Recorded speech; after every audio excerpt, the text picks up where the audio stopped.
What's going on, guys? I'll be breaking down UFC on ABC 7, Sandhagen versus Nurmagomedov. These fights will take place in Abu Dhabi, so the fights start very early on Saturday, 12 o'clock Eastern time. So make sure you get your bets in, before that. I already have my bets in, and I'm doing this on a Monday, so I don't have to worry about anything for the rest of the week, which is how I like to do it. First slide I will show before we get into the actual breakdowns is my spreadsheets. So longtime viewers of my channel will remember these, but basically I have a computer script. It creates these Excel spreadsheets for me. I'm not doing any data entry. I just click a button. And basically what we have is we have every single fight on the card, right? And we have the ELO ratings for each fighter. We have ELO ratings for their method. So, kind of gives you a gauge of like, do they win or lose by KO, win or lose by submission, stuff like that, right? If you're ever confused about the ELO ratings, I'll have a video in the description on how they're calculated, how you can kind of interpret them. We have the weight classes, the Tapology predictions. This is how people, the community on Tapology, are predicting the fights, which I find very helpful because you routinely get like 3 to 4 to 5,000 people predicting fights on Tapology. So for example, look at the Corey Sandhagen Umar fight. 48% of people are picking Corey Sandhagen. 14% are picking Sandhagen by KO, right? And I guarantee you go to Tapology right now, these are the percentages that you'll see, or at least this is what it was maybe like 12 hours ago when I updated this.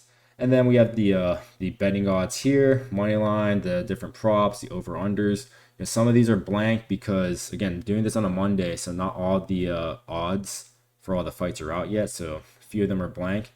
But there's that, and then we have the fighter attributes and the win-loss records. And the win-loss records include both amateur as well as exhibition fights. Like for example, Ultimate Fighter. I like to include everything. I think all fights matter, right? Let's put that on a t-shirt. First fight we will break down is Denis Tululin and Sedriques Dumas. And Dumas, he's rated 1365 ELO points. Tululin 1196. So Dumas much higher. Our only bet on this fight will be the money line at minus 220. Some things we like. So we like that Tululin, in his last 7 fights, he's lost 5 by finish. So the guy, not only is he losing, he's losing badly. Dumas is also 7 years younger, 170 points higher. We have a stat here, 83% win rate for the fighter who's 5 years younger and 150 to 200 points higher. That's a pretty sizable sample size too. I don't remember how many fights it was, but I filtered and looked at every single fight in MMA history, and that was a percentage that I got. We have a huge size advantage. So Dumas not necessarily the most muscular guy, but he is very tall and he is very long. He's got a good reach advantage, especially because he is of the darker skin variety. They always have long reaches. And it's going to be very useful against a guy like Tululin, who is only a striker, so Dumas can keep him at distance. Dumas will also grapple offensively, right? So he's not the most skilled guy. That is our warning here. He's honestly not very good, but Tululin sucks even more. And Dumas will mix it up. He will grapple. He will kind of like lay on top of other people. So we like that. And he's also probably just a better athlete in general because he is younger, and I think he looks like a guy who probably played basketball or something. All right. Anyway, moving on. Next fight: Jai Herbert versus Rolando Bedoya. Not picking a side for this one. We are only picking that the fight will go to decision, as well as the 2 overs, over 1.5, over 2.5. What we like: Herbert 3 straight decisions. Bedoya 5 decisions in his last 7 fights. Another thing we like, Bedoya, when he loses, he only loses by decision. He's never been finished. Jai, on the other hand, we have seen him get finished brutally in the UFC by guys like Francisco Trinaldo and Ilia Topuria. However, those guys are much higher level. They hit with power. Bedoya is not a power puncher. He does not throw hard. He does throw in volume. So, TKO possibly, but he's not knocking anyone out unconscious. He's a leg kick merchant. That's why he racks up so many strikes in his fights. So pretty confident this fight will go decision. Those are our 3 bets. 1 unit each. Okay, don't get cute trying to weigh different size units and everything. Just do 1 unit each. Best way to bet, in my opinion. Moving on, we have Victoria Dudakova versus Sam Hughes. Our 3 bets here: money line, wins by decision, and then we also have the points handicap -3.5 points at +250. I understand this third one. Not everyone's going to have this prop on their book. I have it on Bet Online, and I put this here last second because couldn't believe my eyes. +250 is very juiced in my opinion. All that means is if she were to win by KO or submission, get a finish, this cashes as well. If she were to get a decision and all she needs is 130.27 on any judge's scorecard, and it will also cash. So great bet in my opinion. What we like about this fight is very similar to the Dumas Tallulah fight. 7 years younger, 150 points higher. Dudakova very young for the division. I think she's 25. Sam Hughes is 20. Sam Hughes is like 32. Another thing we like, Dudakova's Russian, always good. Whether you're a guy or a girl, being Russian, definite boost. She is a finisher. She gets a lot of finishes, especially pre-UFC. Getting a lot of rear naked chokes. She takes the back. Has good back control. She does not have a size advantage really over Sam Hughes. They both fought Estela Nunes. I did go and check each of their face-offs, and relative to Estela Nunes, they're about the same size. But she does have a 3-inch reach advantage, and her striking is not that bad. She did outstrike Jinyu Fry in her last fight on the feet as well. And finally, she has the better win of the two. So she did beat Maria Silva, not in the UFC, but it was on the Contender Series. Maria Silva, very highly rated prospect. Dudakova went into that fight as a +250 underdog, was able to get several takedowns, take the back of Maria Silva, and win a decision. Maria Silva right now, I think she's like 11-1. The one loss being to Dudakova, and she's in Poland right now in KSW. I think she won her 3rd fight in a row recently, so she's still looking pretty good. And I think Maria Silva is just a much better fighter than Sam Hughes is. The one thing Sam Hughes does have, though, we will have to look out for this, is Sam Hughes has very good cardio. She is a cardio machine. A lot of her wins in the UFC, she wins late in the 2nd and 3rd rounds because, she gets beat up in the first rounds, like the Homer Simpson defense. She gets ragdolled in the first round by Amorim, tires Amorim out, and then she comes back and wins in the 2nd and 3rd, right? Or I think she won in the 2nd round against Amorim. Don't remember. Don't care. But moving on, those are our bets for this. And actually, before we move on, I'll say one last thing. I don't love the decision line. -125, very steep compared to the -175 money line. In my opinion, not too big of a difference. I would not mind doubling down on the money line and then forgetting the decision prop, okay? You can do that. You lose a little bit of profit, but you're also playing it a bit safer. So that's something that you can definitely consider. But moving on to the next fight, we have Shamil Gaziev versus Don'Tale Mayes. Don't really care about this fight. I'm going to be breaking down the next few fights very quickly because they're kind of boring. But only bet we have for this is Gaziev moneyline -220. It's a sloppy heavyweight fight between two fat guys. But these are the things we like about Gaziev. He does have the better wins, better resume. He is Russian. Again, always helps. He's a finisher. The guy has a lot. His fighting style is like really heavy forward pressure. He can go for takedowns, fight against the cage and all that. And I think Don'Tale Mayes, just like he struggles against that type of fighter. He struggled against Augusto Sakai, for example. And I think Sakai's like kind of like a similar type of fighter to Gaziev. High output, high pressure. But what we don't like about Gaziev is he got exposed versus Rosenstruik. It does not have good cardio. And Don'Tale Mayes, he's a very big guy. He's 6'6". He's got the reach advantage. So, just got to be a little bit wary about that. I think Mayes is also a little bit younger too, I believe. But yeah, moving on, we have Mohamed Yahya versus Kawi Fernandes. Not picking a side for this. We are only picking the overs. And You look at Fernandes's record, he does have a lot of finishes, but those finishes, they're either 60 seconds or less, like 22-second KOs, 26-second submissions, right? So he's either getting like instant wins or he's going to decisions. That's kind of the way he fights. Both guys just had their UFC debut. Both guys got ragdolled and lost, lost by decision. One thing we don't love about Muhammad Yahya is if you go and look at, especially like the beginning of his career, he was getting finished fairly often by these no-name guys. So that is definitely a warning sign. But one last thing to kind of maybe like make you a bit more confident is we are getting plus money, especially on the over 2.5. Maybe you bet the fight goes decision, it's probably like plus 140 or something. So you are getting plus money there. And then if we go back to the that first table, if I go to number 8 here, Yahya Fernandes, look at the Tapology predictions. 27% have Yahya decision. 57% have Fernandes decision. That's 84% of people are picking this fight to go decision. Okay, so the people are on our side on a plus money bet. You definitely like that.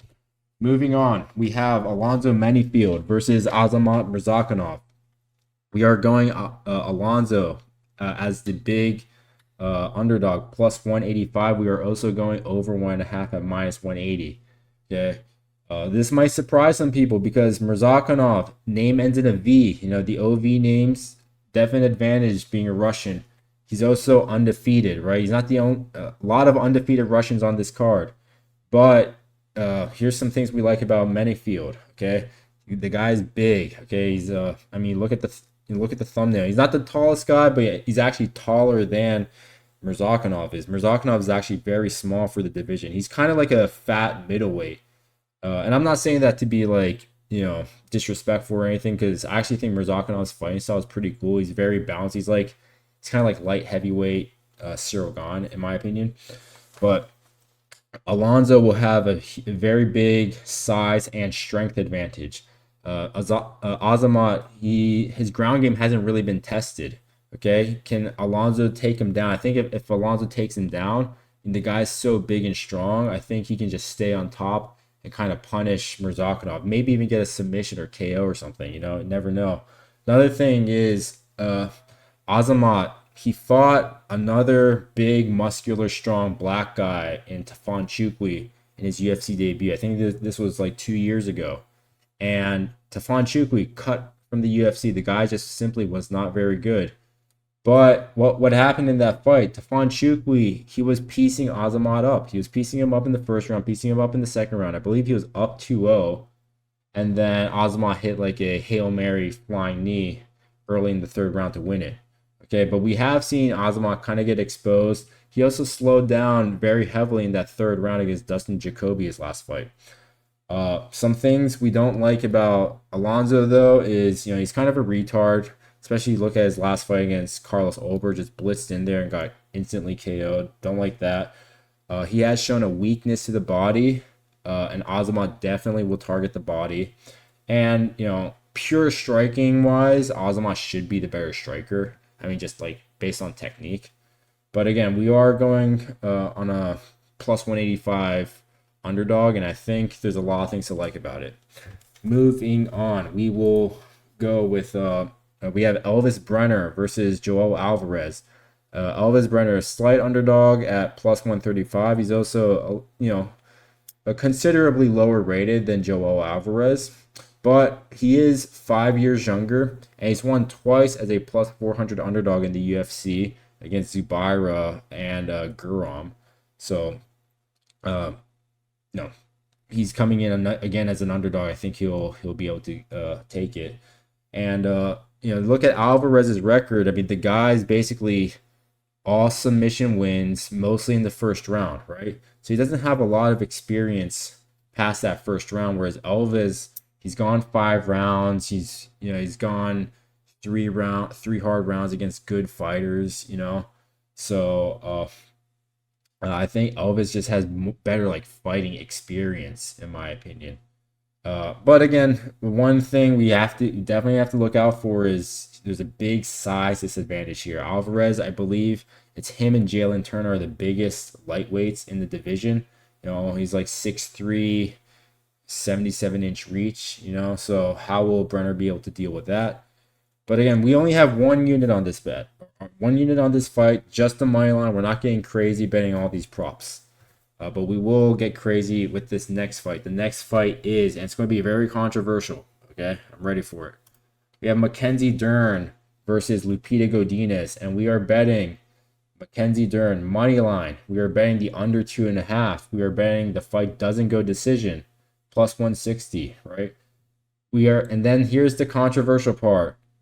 We're not betting Dern by submission. We are betting her by KO plus 1,000, and we are betting her by round 1 KO plus 2,000. And I will explain all of this. So first off, they have a common opponent, or two common opponents, Verna Jandiroba and Angela Hill. Dern beat Verna like 4 years ago and dominated Angela Hill. Lupita Godinez lost to both of them. Okay, pretty clearly. The other thing is Dern's just been facing... She's been facing ranked fighters like the past 3-4 years. Godinez, I think Jandiroba was her first ranked experience. Okay. So Dern has been losing, but she's been losing against the top of the division. Godinez, she looks good usually, but fighting unranked people, Another thing is Dern, she's a fast starter. She's very aggressive, and she's got great jiu-jitsu, as we all know, and a lot of people don't give her the credit, but she has great ground and pound too. She swings hard on the feet. So if she does connect, she does do damage.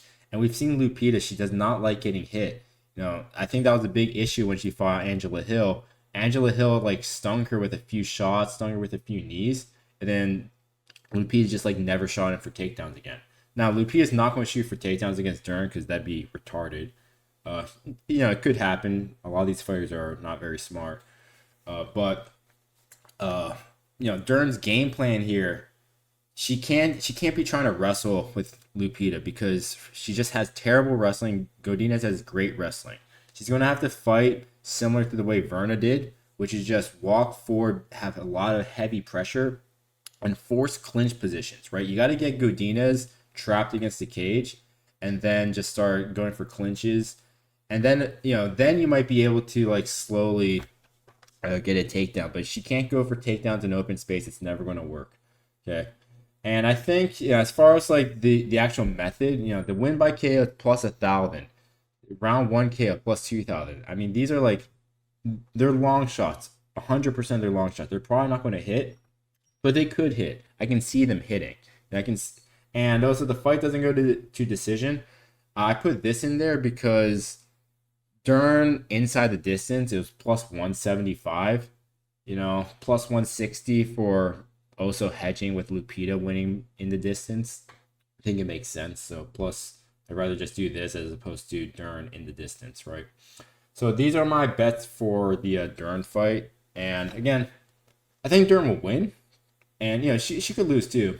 But, you got to have a long shot here and there. That's, eventually they hit, and that's where you get the real profit. Moving on, we have what's the next fight? Okay, Michael Chiesa and Tony Ferguson. As you can see, I didn't really write a lot for this one. This one's super obvious. Okay, everyone's picking. I mean, I think everyone's picking Chiesa. I hope so. Chiesa is actually not even that big of a favorite on the Tapology predictions. Only 73% of people are picking him, so I don't know what's up with that. But, he's minus 600 now. He'll probably be even more steamed come Saturday. I got him at minus 400, to be honest. And, like we all know, Tony's lost 7 in a row. That's all I wrote. His opponent is Tony Ferguson, right? The only thing we got to look out for is, Chiesa does get subbed all the time, specifically by Darce. He's lost 3 times by Darce. Tony Ferguson is the Darce Knight. So that's the only thing you got to kind of have to look out for. But, Tony's looked terrible in the past 4 years, right? He has not had, I think he had one moment against Chandler. Like, the first round against Chandler, he looked good. And then since then, he's looked, worse than ever. So, Chiesa's got this in the bag. I don't have a prop for Chiesa. Although maybe I do. Just sticking around to the end of the video, I'll go over that. But yeah, just Chiesa money line, hammer that. I also did the points handicap. It was minus 220. I figured I just wouldn't bother putting it in the video, but that's gonna hit too. All right, next fight is, I think this is the co-main event. Yep, no, it's not. We're skipping the Vera Figueiredo fight because I don't have a side for that. I don't have any picks for that. So we're skipping straight to the co-main. We have Shara Magomedov versus Mikhail Alexijuk. Only bet for this one too. Only one pick or no prop. We're going to money line minus 220. What we like, undefeated Dagestani, always a plus. The guy's high output, a lot of varied attacks. Attacks the legs, attacks the body. Great kicks, very fast. And we've seen Alexijuk. He struggled in some of his stand-up fights against like Jacoby and Bukowskis. He doesn't always look impressive. The guy's basically just like first round KO or bust for the most part. And a lot of times he also just loses by submission. I don't think Shara's getting a submission. If anything, Shara's probably going to win KO or decision, but don't really know.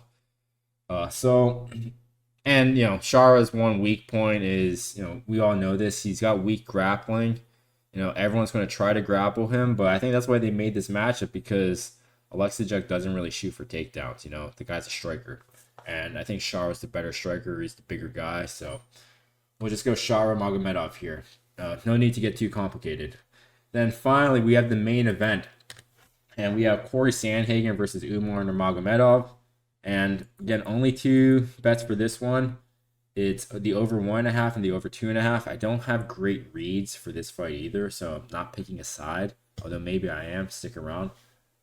Really, what this is, it's a high skill matchup, and both guys have a lot of decisions. Okay, and there's only one loss between the two. I mean, Corey Sandhagen has all the losses because Umar's undefeated, but Corey's only lost once by finish, and that was against Aljo very early. I feel like Corey just got like caught off guard in that Aljo fight. For him to just like get his back taken and lose in under 2 minutes, that's not going to happen again. Especially like Umar decisions guys like Nate Maness. Okay.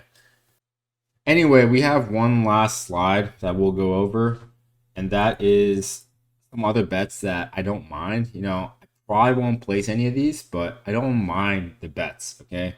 And that's the first one, Jordan Vucinic, money line. I think he's like plus 170 now. I wrote this yesterday, so it's plus 205. And I don't think I'll bet Vucinic. I don't mind the spot though, because Guram's on a losing streak. He hasn't looked very good. Jordan Vucinic he's on a pretty good winning streak, 4 in a row, all by submission, and he's won 11 of his last 12.